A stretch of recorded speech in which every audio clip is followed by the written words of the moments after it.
Rick and Morty, episode 1, season 1. What did I think? I thought the show was fucking awesome. But let's get into why. Okay, I have a confession to make. It wasn't my first time watching Rick and Morty episode 1. It was my second time, but this is the only episode I've seen, I swear. I haven't seen any other episodes. I love animation, I love cartoons. For some reason, I never got to watching American cartoons. I always stayed away from them. Fucking hypocrite I am. So let's watch my first second of watching Rick and Morty. Oh yeah, he's enjoying it. I'm enjoying it. I am. It's like I'm sucking on my mama's breast.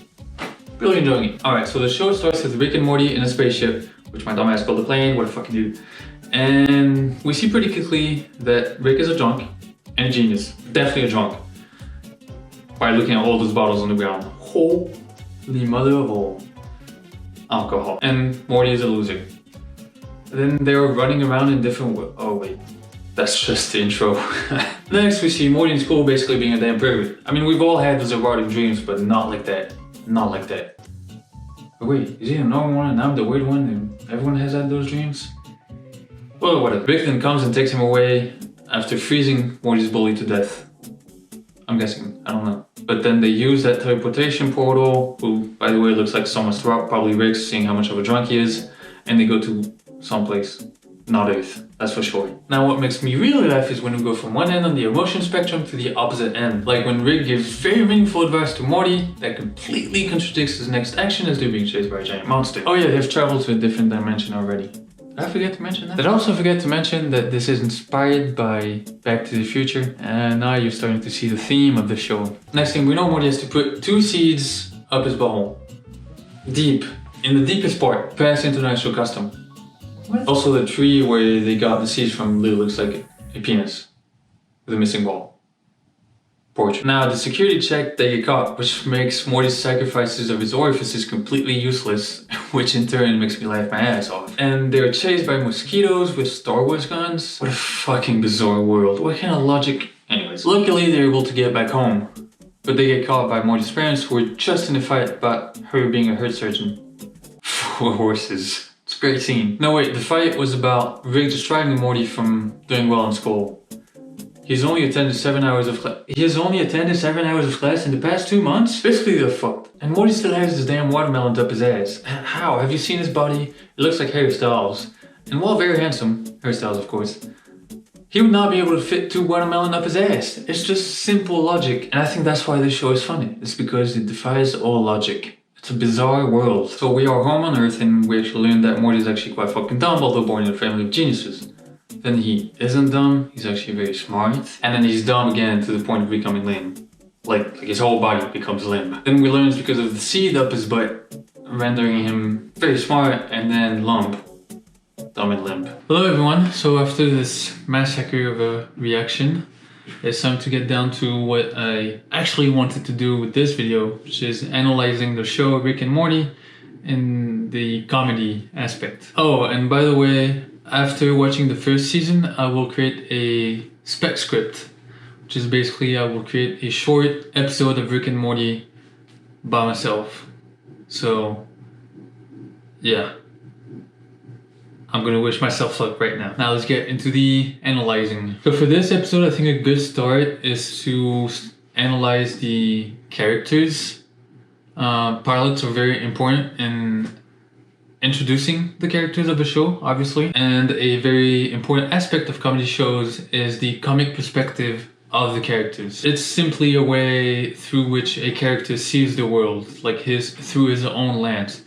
Like imagine, and I got this from the book I'm reading, imagine breast. A baby would see breast as food, while a 14-year-old boy would see breast as, you know, a bridge to adulthood. So for now, I will focus on the 2 main characters, Rick and Morty, as the show implies. So Rick is a genius scientist who also happens to be a drunk. He's an alcohol addict. That's his comic perspective. That's how he's going to see the world. He's going to see it as a scientist, but he's going to see it as a genius scientist. Basically anything that's normal to us, anything that's normal to him is not going to be normal to us.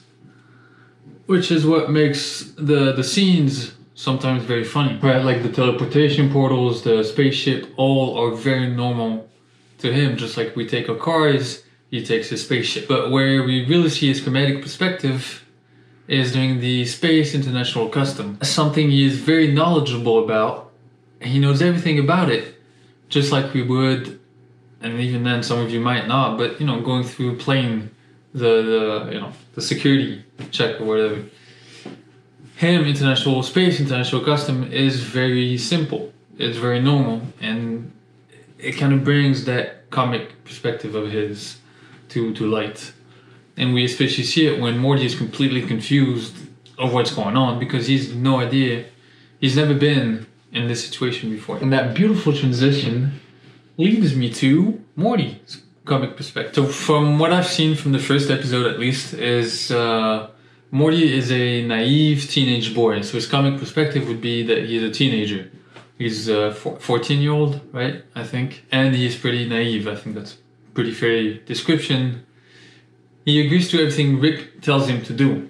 So when he tells him to put the shoes on to go down that hill, and the shoes are supposed to stick to the ground, he does it and goes right away, and he just falls because he's not turned them on yet. Which that's basically what a teenager would do, really. And the worst is those two C's that he puts up in his butthole. How naive do you have to be to do that? Have you seen the size of the... I know I've said it a lot in my little reaction. But these are huge, man. They're huge. What is he doing? But Morty is more... We relate more to him. At least I related more to him. Just because he's more normal, which makes it easier to laugh at Rick and also at Morty, and just makes the show more funny. That's about it. That's comic perspective. Anyways, I'm very excited to watch episode 2 and 3. I've actually already watched them, but I'm very excited to analyze them. I think I've already decided the topics I'm gonna pick for the next 2 episodes. So thank you for watching this comedy beginner. A plus.